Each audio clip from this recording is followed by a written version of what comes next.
वालेकुम जी, मैं डॉक्टर हफ्सा कराची से। जी, स्टूडेंट्स की तलाश से लेके स्टूडेंट से फ़ीस की वसूली तक हम डिटेल में बात कर चुके हैं। थोड़ी वो चीज़ें जो कुछ पॉइंट्स रह गए थे वो मैं अब ज़िक्र करने जा रही हूँ। पहला पॉइंट, जब भी कभी बैरून मुल्क से आपको तालिब इल्म मिलता है, कोई स्टूडेंट मिलता है, तो आपने 3 चीज़ें देखनी होती हैं, उसका कंट्री कोड, उसका कंट्री टाइम और उसकी करेंसी। 3 चीज़ें देखनी होती हैं। अब मैं इसकी वजह बताती हूँ, ये 3 चीज़ें क्यों देखनी होती हैं। आपने जो उसका कंट्री कोड देखना होता है कि ये इसलिए कि ताकि आप ये जान सकें कि ये बंदा कहाँ का है। अगर आप उसके कोड से ही उसे पहचान जाते हैं तो अच्छी बात है। अगर आप नहीं पहचान पाते तो फिर इसका हल ये होता है कि आपको जाना होता है गूगल के ऊपर। गूगल के ऊपर जाके आप उसका कंट्री को करते हैं सर्च। जैसे मिसाल के तौर पे मेरे पास किसी ऐसे नंबर से पेरेंट्स का बच्चों के राब्ता हुआ, फ़ोन आया या मैसेज आया या बच्चे का ख़ुद मैसेज या फ़ोन आया कि हम आपसे पढ़ना चाहते हैं। उसके नंबर के शुरू में +44 था। मुझे नहीं मालूम चल रहा था कि ये कहाँ का कोड है, किस कंट्री का है। तो मैंने क्या किया, मैं गई गूगल के ऊपर जाके मैंने इसको सर्च कर लिया। +44 जैसे ही मैंने सर्च किया तो सिर्फ़ इतना ही नहीं लिखना बल्कि आपने आगे कोड भी लिखना है, यानी कि आप ये जानना चाहते हैं कि किस कंट्री का कोड है। जब आप इसको सर्च करते हैं ना तो आपके सामने लिखा हुआ आता है, ओह! ये यूनाइटेड किंगडम का है कोड, ठीक हो गया, यूके का ये कोड है। इसी तरह आपके सामने कोई और कोड भी आप सर्च करना चाहें तो कर सकते हैं। मतलब कोई ऐसा नंबर है उसके शुरू में +1 था, आपने उसको +1 लिखा गूगल पे जाके, उसके साथ कोड भी लिख दिया। कोड लिखते के साथ ही आपने इसको सर्च कर दिया। सर्च किया तो आपके सामने आ गया यूनाइटेड स्टेट, यानी कि अच्छा यूएस का नंबर है, ठीक हो गया जी, नो प्रॉब्लम। इस तरह करके आप सबसे पहले ये जानेंगे, सबसे पहला काम आपको ये जानेंगे कि आपसे जो स्टूडेंट ने रब्ता किया वो किस जगह का है। ऐसे ही हम अपने अपने मुल्क का भी तो सर्च करके देख लेते हैं ना। +92 हो गया, हमने सर्चिंग की तो ये लिखा हुआ आ गया कि ये पाकिस्तान का है कोड, हो गया। एक चीज़ हो गई क्लियर, एक पॉइंट हमारा बिल्कुल हो गया क्लियर। अब हम आते हैं दूसरे पॉइंट की तरफ। अब जब हमने इन कोड से सर्च कर लिया कि ये फ़लाँ जगह का फ़लाँ जगह का है, मिसाल के तौर पे हमें पता चल गया हमारे पास किसी इंग्लैंड के बंदे ने रब्ता किया, बच्चे ने रब्ता किया पेरेंट्स से, हम पहचान गए कि नंबर इंग्लैंड का है, ठीक हो गया। तो हमने जो अगला काम करना है वो 2 काम करने हैं। एक तो वहाँ की करेंसी को देखना है कि वो कहाँ पहुँच गई, डॉलर में, वहाँ पे डॉलर में होती है इस्तेमाल या पाउंड्स में होती है या रियाल वग़ैरह में होती है या दीनार में होती है, किस हालत में होती है, दिरहम में होती है, ये सब चीज़ हमें अभी नहीं पता। तो हमने क्या किया, जब हमें कंट्री पता चल गया कि मिसाल के तौर पे इंग्लैंड है जिसके किसी बच्चे ने हमसे रब्ता किया है। अब हम दूसरा ये जानना चाहते हैं कि उस कंट्री का टाइम, उस कंट्री का टाइम हम जानना चाहते हैं कि हमारे मुल्क से उस मुल्क के दरमियान में टाइमिंग में कितना फ़र्क है। ये इसलिए जानना होता है कि ताकि हम जो उनको क्लास के लिए टाइम दें तो वो टाइम दें कि वो इनकार ना करें, मतलब वो लाज़मी तौर पे आपके स्टूडेंट बन जाएँ। क्योंकि होता ये है कि बाद ममालिक में जब हमारे यहाँ दिन होता है तो उनके यहाँ रात होती है। हम अपने हिसाब से जब उनको टाइम बताते हैं कि हमारे पास यही टाइम है तो वो हमें मना करके कहते हैं कि नॉट इंटरेस्टेड, वो चले जाते हैं क्योंकि उनके यहाँ तो आधी रात हो रही होती है। इसलिए हमें ये मरहला भी करना पड़ता है कि हम कंट्री टाइम को भी निकालें।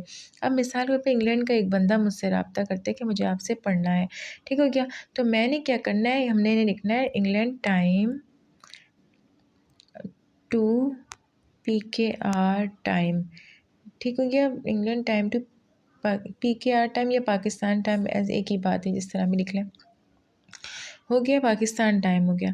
अब आपके सामने ये आ चुका है पाकिस्तान जो है वो नीचे देखें, जो नीचे लाइन में लिखा हुआ है ना कि जो ट्यूसडे यानी आज ही के दिन का बता रहे हैं कि जिस टाइम पर इंग्लैंड के अंदर 7:30 तकरीबन बज रहे थे, यानी 7:38 हो रहे थे, उस टाइम पाकिस्तान के 11:38, यानी अभी से ही 1 मिनट पहले, इस वक्त क्या हो रहा है, इस वक्त इंग्लैंड हमसे पीछे है, इंग्लैंड हमसे पीछे है, यानी कि अभी तक उसके यहाँ 7:30 ही बज रहे हैं जब हमारे यहाँ अभी 11:30 बज रहे हैं। आप ऊपर देख सकते हैं रिकॉर्डिंग के दौरान, ठीक है ना। अभी का आखिरी टाइम बताता है ये। तो आपने जब क्या किया कि देखा, टाइम देख लिया, अब आपने देखा इनका टाइम पीछे ज़्यादा फ़र्क नहीं है। आप जब भी उनको क्लास बताएं तो ऐसे ही बताएं कि जैसे ये अभी जो टाइम हो रहा है, यानी आप उनको रात के 11:30 बजे से आगे आगे का टाइम देंगे, जो उनके यहाँ मगरिब होगी, इस तरह का टाइम होगा। हो गया क्लियर? अच्छा, अब हम ये दूसरा मरहला क्लियर हो गया। अब हम आ जाते हैं एक तीसरी चीज़ की तरफ, जो हमने कहा था कि करेंसी हम कैसे मालूम करेंगे। ठीक हो गया। तो करेंसी जो असल सवाल था एक बहन का भी था कि फ़ीस मैं कैसे बताऊँ। मुझे मिस्र से जो है वो बच्चे पढ़ाने को मिले हैं, तो मुझे उनको फ़ीस बतानी है, तो उनको मैं कैसे बताऊँ। ठीक है, तो फ़ीस ऐसे बताते हैं कि जब आपको मिसाल के मैं मिस्र से ही बता देती हूँ। मिस्र मिस्र लिखते हैं, मिस्र टू PKR। जब इस तरह लिखेंगे ना, तो फिर ये करेंसी भी बढ़ा सकते हैं, दरमियान में नहीं भी बढ़ाया, देखिए फिर भी निकल आया। तो आपके सामने ये आ गया कि मिस्र के अंदर जो है वो भी जो भी सिक्का यूज़ होता है वो भी पौंड कहलाता है, लेकिन ये वो वाला पौंड नहीं है जो अमेरिकन उनके यहाँ होता है इस्तेमाल। ठीक हो गया। देखते हैं, अभी अमेरिका में तो डॉलर होता है, वो उसमें इंग्लैंड में होता है पौंड वाले में। अभी हम सर्च कर लेते हैं, कोई नो प्रॉब्लम। जब हम भी इस तरह सर्च कर के चीज़ों को देखते हैं ना, तो फिर हमें भी सर्च करना ही पड़ता है, हम भी भूल जाते हैं। तो चलें, कोई मसला नहीं। तो 1 रुपया जो है वो वहाँ का जो रुपया है वो हमारे 9 रुपये के बराबर है। अब आप देख लें आपको क्या फ़ीस रखनी है। अगर आपने उनके लिए आपने कुछ एक बच्चे की फ़ीस 8,000 से रखनी है, तो फिर आप अपने इस डब्बे के अंदर 8,000 लिखें।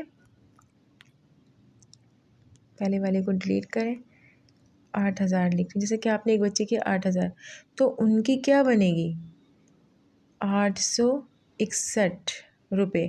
ठीक है, 861 रुपये रखें। आप ऐसा कर लें कि सीधा सीधा उनको 800 रुपये बता दें। ठीक हो गया। 800 पाउंड, उनके 800 पाउंड्स बताएंगे आप उनको। तो इस तरह करके आपके यहाँ के 8,000 होंगे। लेकिन अगर आपकी डिमांड ज़्यादा है, तो फिर 800 रुपये के बजाय आप उन्हें सीधा सीधा 1,000 पाउंड बता देंगी। ठीक है, ये उनसे ही कह देंगे कि आपके यहाँ जो भी चल रहा है करेंसी, वो मैं 800 के हिसाब से मैं चार्ज करूँगी। ठीक हो गया। तो फिर उससे क्या होगा, आपको कुछ 8,000 कुछ रुपए आपके बन जाएंगे। अब हम एक और किसी मुल्क से सर्च करते हैं, अमेरिका से कर लेते हैं। वहाँ डॉलर होता है, ज़ाहिर सी बात है। अब आपने कर दिया अमेरिका से। ठीक है, अमेरिका से कर लिया आपने, फिर आपने सर्च किया, तो इस वहाँ का जो $1 होता है, ये दिखा हुआ है आगे 1 के आगे, ये जो $1 है वो पाकिस्तानी 287 रुपये हैं। $1 287 रुपये बराबर है। तो अब आप देख लें कि वहाँ पर आप कितने 30, अगर आप बोलते हैं $30, तो आपके पाकिस्तानी कितने बन जाएंगे, आपके पाकिस्तानी बन जाएंगे 8,600, यानी 8,500 रुपये बन जाएंगे। अब अगर वैसे नॉर्मली अमेरिका वगैरह इन जैसे ममालिक के अंदर जो डॉलर में जो फ़ीस ली जाती है 50 तक है नॉर्मली। लेकिन अगर कोई 50 नहीं देना चाहता, कोई वो करता है ज़िद बहस, तो आप 40-30 भी ले लें, आपके तो फिर भी 8,500 रुपये बन जाएंगे। ठीक हो गया। तो फ़ीस इस तरह निकाली जाती है। सही है। चाहे आप नीचे वाले यानी पाकिस्तानी रुपयों को चेंज कर लें, मिसाल के तौर पे आप यहाँ पे आप उनसे 10,000 रुपये चार्ज करना चाह रही, 10,000, तो आपको वहाँ देखिए डॉलर लिखे हुए आ गए 34। एक बात याद रखने वाली है, कभी भी बैरून ममालिक के अंदर जब आप फ़ीस बताते हैं, तो उसको इस तरह बताते हैं जैसे 20, 25, 30, 35, 40, 45, बीच के हिस्से नहीं बताते, जैसे 34 डॉलर लूँगी मैं, ऐसे नहीं। ठीक हो गया ना। तो आपने 10,000 चार्ज करने, तो आप उनको क्या बताएंगी फ़ी, तकरीबन $35। और अगर 8,000 करने तो तकरीबन आप $30 भी बता सकती हैं। ठीक हो गया। इस तरह हम फ़ीस को निकाल लेते हैं, जिससे हमारे सामने डिफरेंस भी आ जाता है। बहरहाल ये है तरीक़ाकार। फिर भी अगर कोई बात समझ नहीं आती है, तो दोबारा से आप पूछ सकते हैं। अच्छा, इंग्लैंड और अमेरिका की तो हमने निकाल लिए, अब कोई कहीं और के भी निकाल के देख लेते हैं, किसी और मुल्क के। वैसे तो ख़ैर मुझे लगता है कि आपको बआसानी समझ आ गया। मेरे ख़्याल से इंग्लैंड के नहीं निकाले ना हमने, अब हम इंग्लैंड के निकालते हैं, वो पाउंड्स में होंगे गालिबन। England to PKR। ठीक हो गया। अब आपने इसमें देखा, हाँ पाउंड्स में देखें, 1 रुपया हमारे पाकिस्तानी 358 रुपये के बराबर है। सही है। अब हम अगर उनसे लेना चाहते हैं $30, वही डॉलर कह देती हूँ मैं, पाउंड्स डॉलर मिस्टेक हो जाती है, समझ जाइएगा। 30 पाउंड्स लेना चाह रहे हैं हम उनसे, तो हमारे पाकिस्तानी बन रहे हैं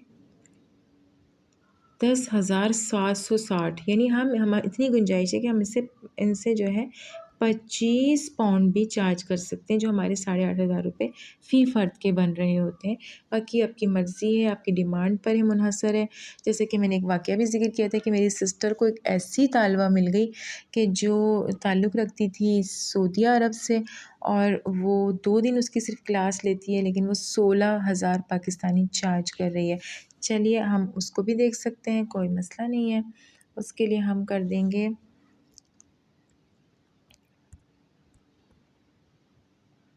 Saudi currency to Pakistan PKR, ठीक हो गया। तो हमने जब ये की, तो अब वो अगर 16,000 उनसे चार्ज कर रही, तो ये अपनी जगह लिखना है हमने 16,000।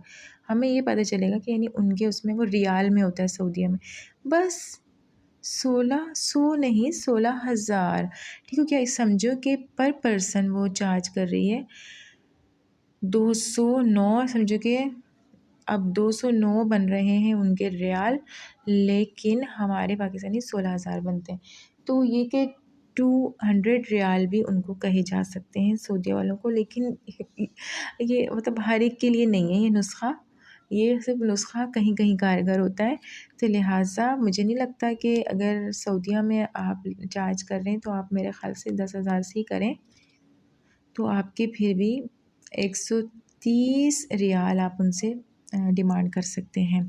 ठीक हो गया। उम्मीद है कि सारे पॉइंट्स क्लियर हो गए होंगे।